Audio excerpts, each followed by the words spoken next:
ekigamba nti genda owasa omukazi omu kati nva kuleeta Katonda ate agenda omuntu bwobeera n'abakazi ababiri tofuulanga omukazi omwana yasooka nga omukazi oyo tomwagala bulungi n'okwata ono eyajja owokubiri noga nti yasooka kati nga Isaaka ne Isimayiri n'okwata Isaaka eyajja oluvannyuma noga nti yasooka Bayibuli yakigaana kati noga nti Isimayiri ge olwali bagenda okusala advance nagitereka ng'amanyi wengendo ogisomera. Omulamu ogugamba nti okuwasa okutuufu baganda baffe bano okuwasa okutuufu bakuvaako era abamu ku ffe twazaalibwa mu mpasa eyo enkyamu entuufu twagivaako. Kati amadiini gonna agaliwo kati saawa eno gawasa mu mpasa etali ntuufu. Kyova olaba nga twalowoozezza nti naye lwaki tetubuulya bantu empasa entuufu yeeruwa.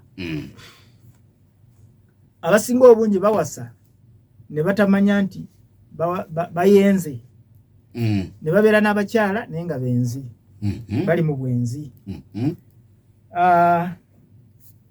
Empasa entuufu nga tetunamanya empasa entuufu twagala tumanye okuwasa kyeki.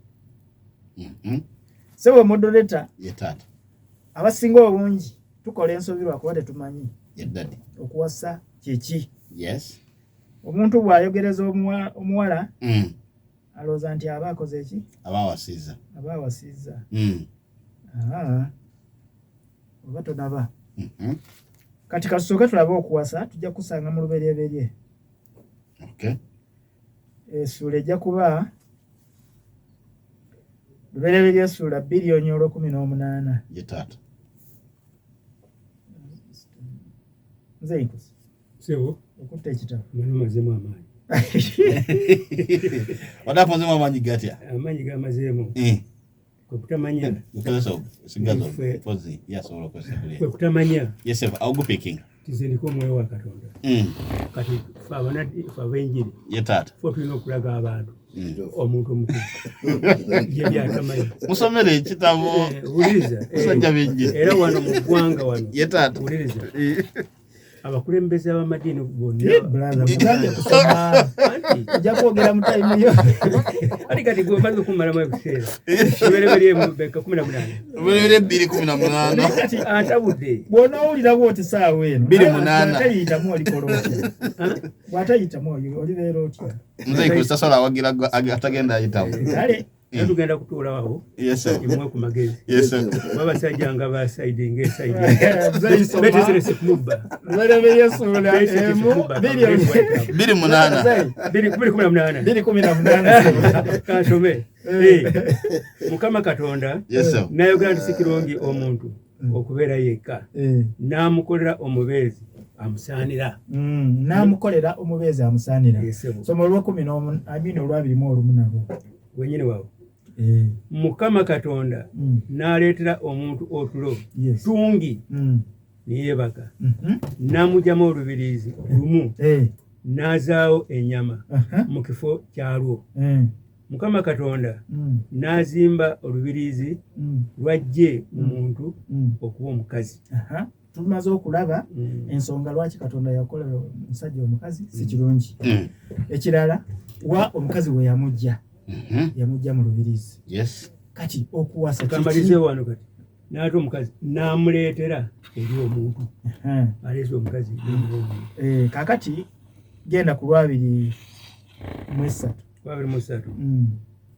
omuntu n'ayogera nti ono lyegumba erivudde mu magumba gange y'ennyama evudde mu nnyama yange naye anayitibwanga mukazi. Kwatiriramu kaawo kati sabo modoleta abantu abasinga obungi awo nabo babulirawo bagamba mbu Ibulayimu yalayirira mukyala we okwo si kulayira sebo okuwaana ono mukyala ligumba lyange yennyama yange teyagamba nti naabeeranga naawe okufa kwe kulitwawula. So awo ekirayiro nkijjeemu tekiriimu mu kuwasa. Kati amakulu g'ekigambo kuwasa kyennyini kikka wansi mu 24 awo. Ogambye temuli kulayira mu kuwasa. Temuli kulayiragana oba kukakasa. Mulina kubeera na muntu ne mutuula mirembe. Kirira wansi awo 24. Omusajja kyanaavanga aleka kitaawe ne nnyina ne yeetaba ne mukazi we. owulira sebo modoleta mpulira mubiri gumu omusajja aleka bazadde be okuleka oba tosiibudde oba tosiibudde oleka gwe n'otambula bibyo n'ogenda ne mukyalawo ne mubeera mu bufumbo owulira sebo era mubeera omubiri gutya gumu tewali Katonda wagambira nti omwana anaagendanga mu bazadde asabe akola atya ebyo byali muba namawanga oba abakafiiri abawarabu kye bayita omukafiiri kyova olabanga Ibulayimu bwe yali atuma omuddu we okugenda okuleetera mutabanyi we omukazi Isaka yamutuma n'ebirabo okugenda okugyayo Lebeka era Lebeka teyalabako na Isaka gwagenda kufumbirwa naye bamugamba bugambi nti musajja ali eno jamu tugende ne bamubuuza nti naye okiriza onoogenda nagamba nzikiriza tanaakulaba ku musajja naye naakiriza nakola ki n'agenda so okuwasa kwe kuleka bazadde bo ne weegatta ne mukyala ne mukola omuntu atya omu kakati sebo moderator ye ate Qur'an ye tugamba nti bw'oba owasa wali tulabye nti yamuwaana mu Warabu kye bayita amahale kumuwaayo kantu akamuwaana kalabo oli kyatamanyi naye ajja kuyiga kakati sebo Qur'an yeeyigiriza birala ye okuleka bazadde bo oleka muzadde wo gwe omusajja niweegattako n'omusajja awalala oba niweegatta n'omukazi yo yedefininga bwetu mu ssuula eya 24 kati yenvuddeyo ngenda mu Qur'an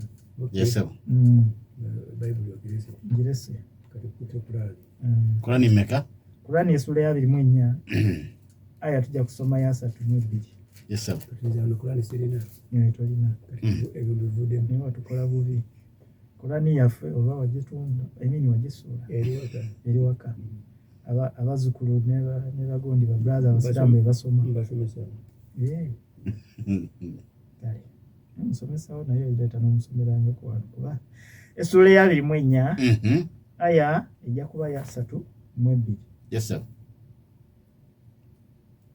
tumaze okutegeera okuwasa tuwasa tutya okuwasa kyeki kati katulabe Qur'ani egamba muwase abakazi ab'obusa mummwe n'abalongoofu mu baddu bammwe owulira sebo muwase abakazi ab'obusa mummwe n'abalongoofu mu baddu bammwe omuddu abeera musajja n'ayongerako n'agamba nti oba abazaana be bantu abaagulibwa oba abaanyagibwa ne bakwatibwa naye nga bakazi abo bazaana naye abasajja babagambye nabo babawase so okuwasa kubeera wakati w'omusajja n'omukazi Qur'ani yeegambye nti kusobola okubeera wakati w'omusajja n'omusajja muwase abakazi ab'obusa mummwe n'abalongoofu mu baddu bammwe noonyamu omuddu omulongoofu naye muwase ino wegambye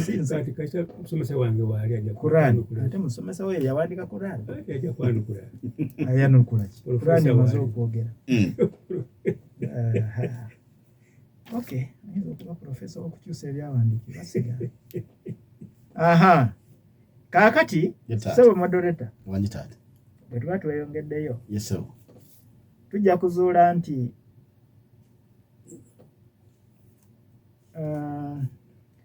kale ekyokulayira kankikwateko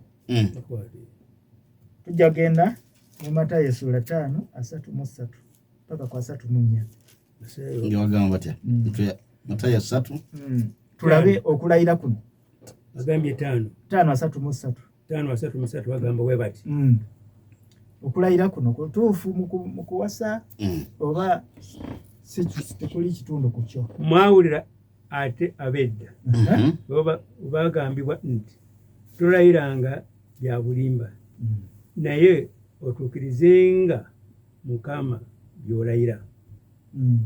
Naye nange mbagamba nti tolayiranga n'akatono.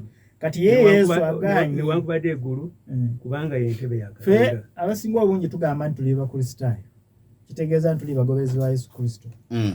Naye ate batugambye Yesu agambye nti abedda babagamba nti bw'olayiranga otuukirizanga, naye kaakano nze mbagamba tolayiranga n'akatono. Kugamba bw'ogamba nti olayirire mukyalawo oba obakanyiza Yesu oba omupinze oba osazeewo kugamba okukola ebibyo nga tokkirizaganya na Yesu byakola ki byayigiriza, kuba Yesu agambye tolayiranga n'akatono. Ekigambo ekitegeeza nti n'ekigambo kulayira tekiyita ku lulimi lwo.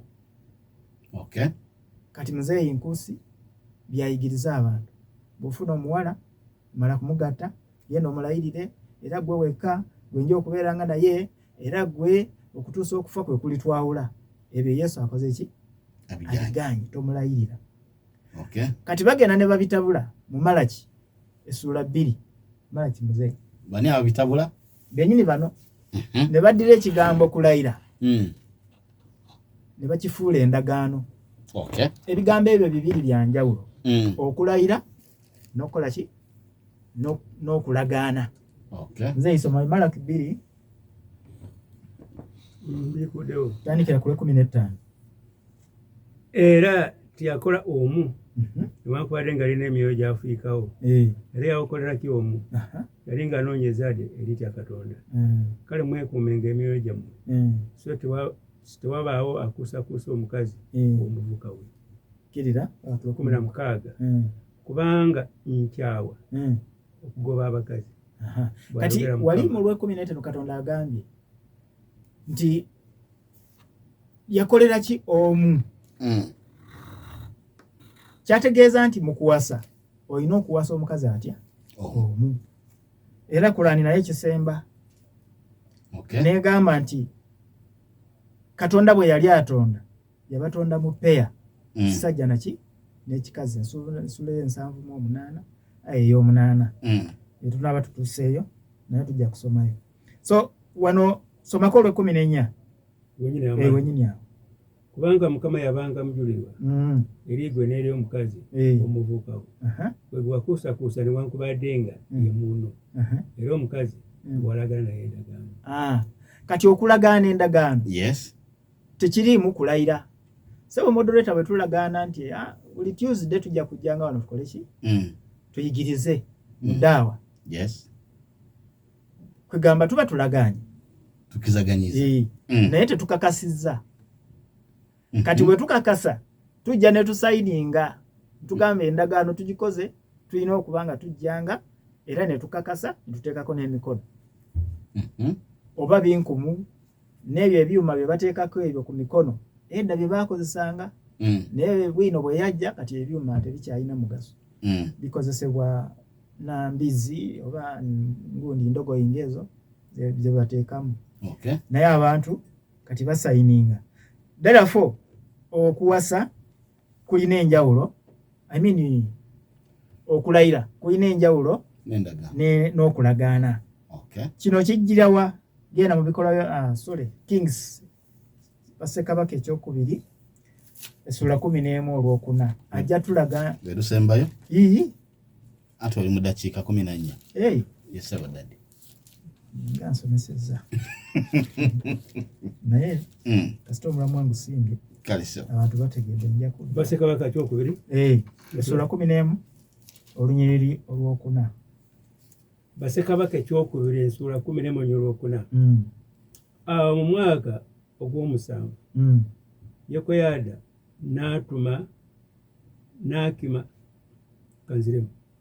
Awo mu mwaka ogw'omusanvu Yekoyaada n'atuma n'akima abaami ab'ekumi ab'oku Baali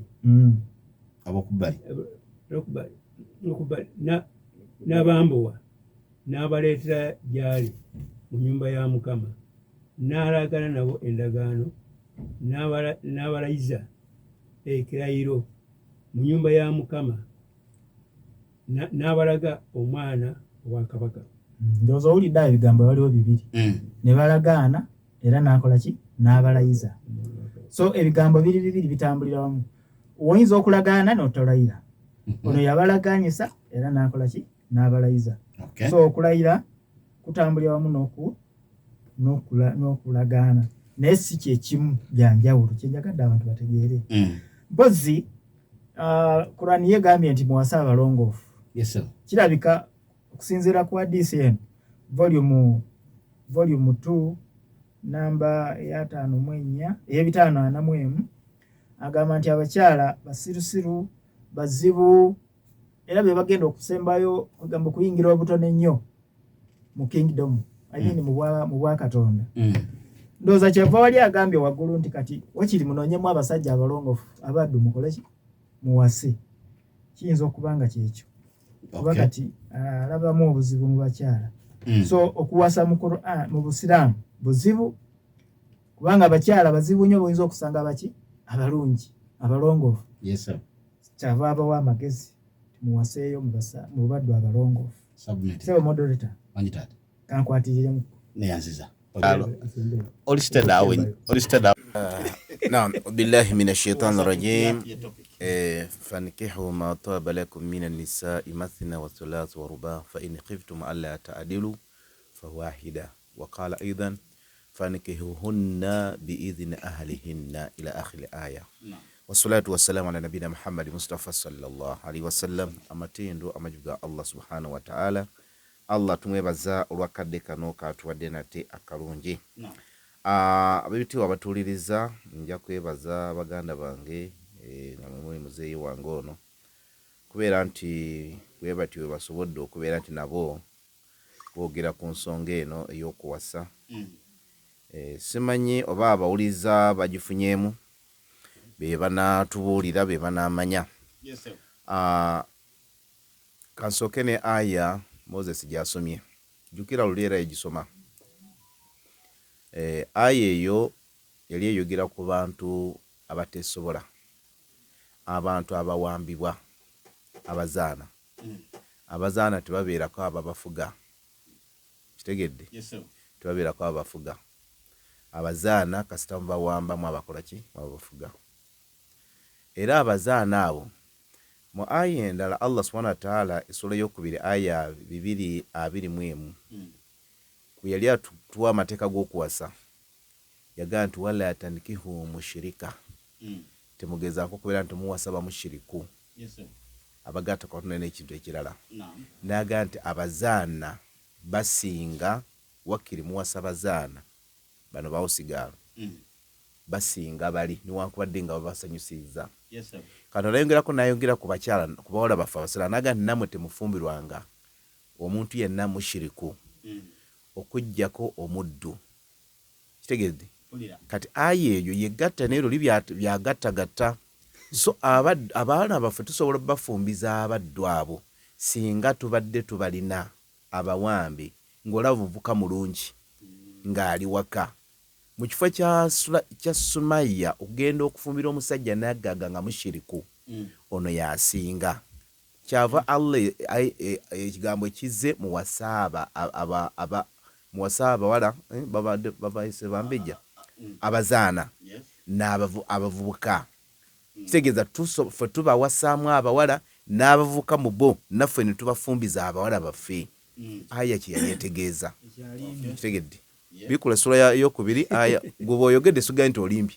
Kati ate olaba nze njogera kati ate oyagala kutabula. Oyagala kutabula dayika zange ye kyanoonya kubanga ayogedde nze mugambyeko nti alimbye. So kati ye bw'ayogera bw'atyo ati oyo omusajja eyali afumbiza omuki okufumbiza abasajja kuli mu kyaki. Ekyo kiri mu kyaki munsi yonna ekimanyi. Kitegedde? Kati omusiraamu kigwalolebyeko ng'afumbiza ki? So aya za Qur'an si gwazitegeera. N'olwekyo mbadde nsaba mprotecting kubanga obwedda bwogera nga nsobola kwa information. Naye Moses ye kata n'enkola eyo buli lw'entandika yagala atataaganye.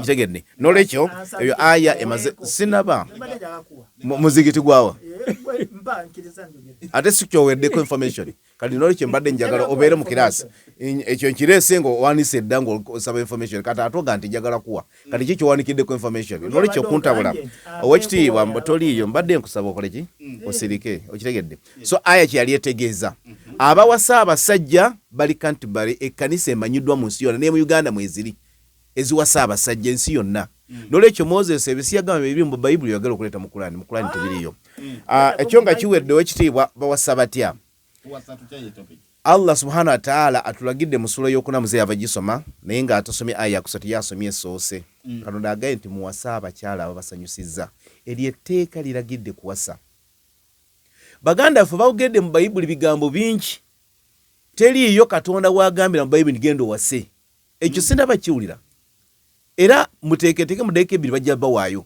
baleete Bayibuli Katonda agani mugende muwase obwedda bali kwogera kigambo okukola Katonda yatondera kyomu ani yageri Katonda yatonda babiri era yatonda omu nga bwe yatonda Adamu era yatonda omu kati nga abasajja tuli bangi yatonda Adamu omu era ye gwe yatonda mu ttaka era bwe yatuuka ku mukyala naye n'atonda omu yamujja mu lubirizi so nga bonna yali asobola bajja mu ttaka naye ono yamujja mu lubirizi n'amutondera kati ekyokutonda kirala ffe abakyala baffe tebabatondera ffe abakyala baffe babazaala buzaali tubanoonya bunoonya ono Adamu ye yakeera ku makya n'asanga ng'aliawo nga Katonda amutondedde ye kati abakristaayo ekyo kye bagatta ku Adamu nikyo ne beesembeza bo ddala abakristaayo banga ddala bali ku ekyo Katonda kye yatondera Adamu mukristaayo ki yali akedde ku makya n'akeera nga omukazi bamuteekedde awo anti Katonda atonda omu naawe bakuleetera omu nolwekyo waliyo ebintu abantu baleeta nga tebalinaako nakumanya wabula ku bintu byakumyamyataomyamasi kati Qur'an yega nti muwase abakazi ababasanyusizza eryo etteeka liba liwaddu omusajja okubeera nti agaziya bwongo atandika okunoonya omukazi asinga okumusanyusa oba oyagala muwanvu oba oyagala munene oba oyagala mweru oyagala black beauty akusanyusizza golaba noga nti onuze yansanyusa aha naga nti oyinza okuwasa babiri oba basatu oba bana kati ati bwe yali amazina wa in khiftum alla ta'dilu naye bw'olaba nga tojja benkanyankanya kwenkanyankanya muki mu maanyi mu bintu bibiri tu nga tosobola kugula hijabu ya mitwalo 15 n'ogula mama Sumayya hijabu ya 15 n'ogula mama Abdalla hijabu ya 15 nga tobisobola emitwalo 3 togirina fa wahida kanaga nti wasumu anti tujja busobola kubeera ntubagulira ono jja mugula 15 ate ono mu emitwalo 5 agende mu kikindu sina ogandi nedda okitegedde awo mu mbeera y'okulabirira mu mbeera endala bw'oba tosobola kuvuga luuto okuva ono paka Sorotilira noverira nokoma genda paka Kampala nodda ono nogenda Busia ng'eruuto tozisobola nawo fa wahida emmotoka ye ekoma ono nankani wano nankani nakaloke wano nga naawe oga nti genda lira tejja kwabika Katonda kyagamba so mukwenkanyankanya Allah bwatu yeyogera okitegedde n'olwekyo eyo ensonga emu ensonga ey'okubiri gye nsomye tuwasa tutya ye aya ebadde yakuna aya genda osome ya 25 26 Katonda agambye nfanikihuhunna mubawase abakazi abo oba abakyala abo biidhini ahlihinna ng'olukusa mulujja ku bannannyini bawala kati baganda ffe bagambye nti abakazi bagendera eyo olaba obwenzi obwedda bayimba obwenzi naye temanyi nti kumbe bwenzi naye neebaza Moses agambye nti naffe ffennyini baatuzaalira mu bwenzi ye mpasa gye basa teyogedde ate nakimugamba wano Kristianity yonna era nnyongerako 95% babazaala nga babazaala mu bwenzi lwaki nti bennyini be beefunira abakazi ne babatwala kyovula abo bakatuliki bo batukuza obufumbo ng'ataweza myaka 8 bo kati watukuza obufumbo kati abaana bewazaala bwe bayita obwenzi bali abasaatukira ku Ibrahimu naye bwennyini balina omu naye nga bali mu bwenzi obwenzi kwe kubeera nti omuwala gw'olina teri yamukuwa obwo bwe bayita obwenzi naye kasita babanga Allah agamba nti muwasenga mubajja kuba nannyini abo tebo babwenzi kubanga nannyini muwala yamukuwadde Katonda ya limit gye yakuyaga nti nze ojagala okomye ku bana Katonda tagaye nti wasoomu n'olwekyo ekigambo ky'okuwasa omu Bayibuli tekiriimu ekyo njagala abakristaayo bakitegeere yes akirina akireete nti wasoomu oba onookuba simu nti wasoomu kigambo you marry one wife bwe bakireeta oba nga bakirina nolekyo muzeeyi sooka olinde muganda waffe alina akagambo kasusa okwogera Moses nsookiranninga Moses agenda Kurani egamba nti abakazi basirusiru era tebategeera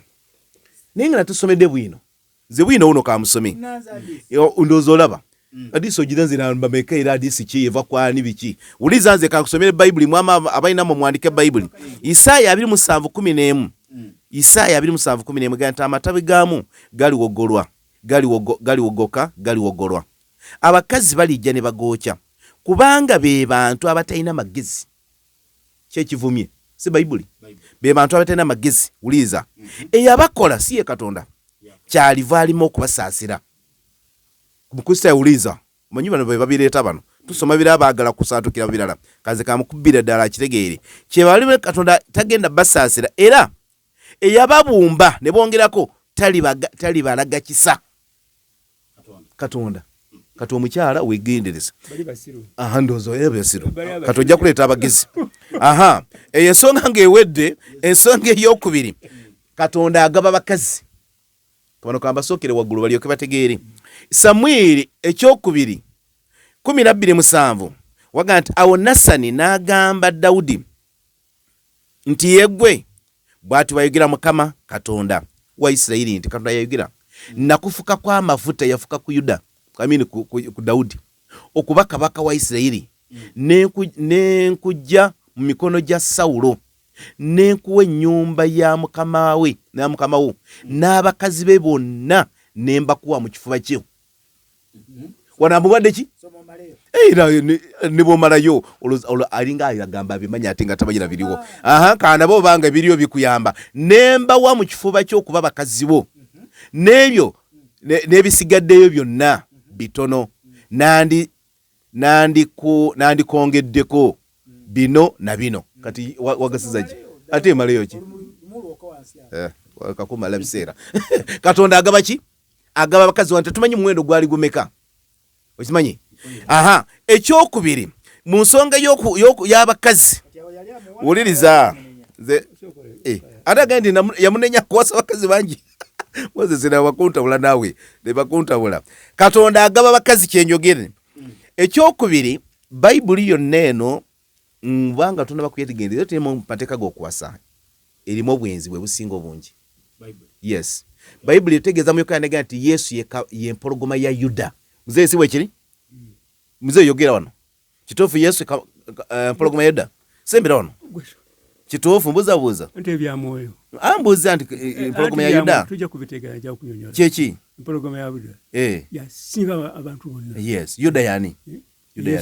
Yuda Yesu ye mpologoma ya Yuda so si Yesu ye Yuda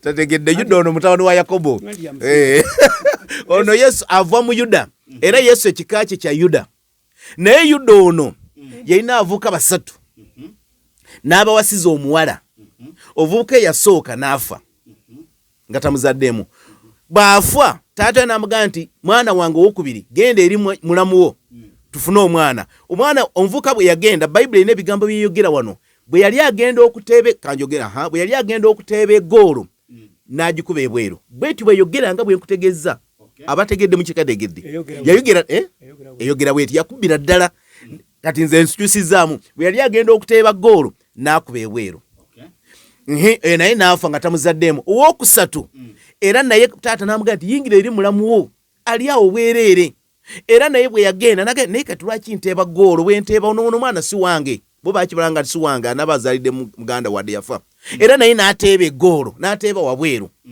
ekyaddirira era naye n'afa bw'amala okufa omanyi kyaddira omuwala n'atuula mu nnyumba okumala ebbanga nagamba naye nze nga nnyo ntennuma nagamba nti naye lwaki taata ono mwennyini si yankwata kati nagenda n'atuula ku kkubo ne yeebikira engoye bw'ati muzeeyi bwe yajja yalaba ekiwala nagamba nti mugende mumpitira omuwala oyo ne bamuyitira nagamba naye bw'aba bampita omwana naye ntatekawo kakwakuliza nagamba nti anjagala mpa empeta n'omuggo gwe kibeere ekizibiti lujegere wali bya bbeeyi kabaka n'aweereza Yuda ne batwalira omuwala baasi naye nakkiriza n'agenda ebintu n'abitereka ku nkomerero n'aba lubuto nga taata yali muwadde ono Yuda bw'amala okumuwa olubuto ne bafulumya nti omwana yayenda n'agamba nti bannange nedda zisendangako nga bagenda mutta n'agamba nti tugenda kulaba okuwasa bazaala okuwasa bazaala nze ogaa nti bayibuli yonna omanye onotawuliriza nga nti bayibuli teriimu mateeka ga kuwasa erimu obwenzi kyendi okusomesa naye tali bitegeera ati kati mulize ndikusomesa ebirimu gojjo bijjewo yuda ono ekyaddirira omuwala bwe bamuleeta yagaa nti bannange nannyini bintu bino ye nannyini bintu bino lubuto ono lwono bintu bagenda okulaba bintu bya kabaka ya yuda yuda n'aswala bwe yajja naga nti bannange mutuufu wange era kiki yazaala abaana ababiri kyenjagaddemu yazaala omwana gwe bayita Perezi n'azaala omulala bamuyita Ziira. Perezi ono bw'ogenda mu Matayo emu genda osome olabe mu Matayo emu buli mwana yenna gwe baateeka mu bracket bw'olusanga erinnya nga li mu bracket Matayo emu omanya nti omwana wa bwenzi kyokka Yesu mwava bano bali ku Ibulayimu era gwe bwoti wotegeera bino byakusukka ndaga nti ddayo okwate kyoko obanga bakugobayo bugobi kati biviiremu ddala ono era bamwe ali wano yazaala Perezi ne Ziira bonna babwenzi. Tamali omukyalo bamuyitanga Tamali yazaala kati bayibuli eno yonna bw'osanga bonna bali mu bracket babwenzi. Uliya Dawudi era yayenda ku mukazi era naye ali wano kati bayibuli yonna bw'okuwasa kwabwe kwali kwa bwenzi teriyo kwa mateeka. Yes ate nga buli omu awasanga bw'ayagadde era okumanya nga buli omu awasanga bw'ayagadde bw'osoma olubereberye 28 olunya olusooka uliza ono baawasa baani era bandi be baawasa bagamba bati nga tunamaliza Isaaka n'agamba Yakobo n'amusabira omukisa n'amukuutira n'amugamba nti towasanga mukazi wa ku bawala ba Kanani golokoka ogende e Padanaramu eri ennyumba ya Beseri kitaawo wa nnyoko abaani oyo gwamutumyeyo kojjaawe jjajjaawe eri genda ennyumba ya Beseri kitaawo wa nnyoko abajjajja weewasize omukazi alivaayo ku bawala ba Labani mwannyina wa nnyoko abawasiza ani mwannyina wa nnyoko abawasiza maama we omuto mwannyina wa maama we olaba ono amutuma agende ddala yejjajja omukazi kyokka atumayo abaana bagende bakole ki mwabawasa era awaseyo mwannyina wa nnyoko awase maama omuto bino byonna biri mu bayibuli katwagala Katonda we watumira okuwasa ebyo byonna bibabaleme kaseruganda nga tumaliriza bayibuli eyogera mu Bakoliiso ebintu by'okuwasa n'ekimalira ddala Bakoliiso 7 olunya olusooka waga nti naye ku ebyo mbawandiikidde kirungu omusajja obutakwatanga ku mukazi ye Pawulo yagamba nti kyandibadde kirungi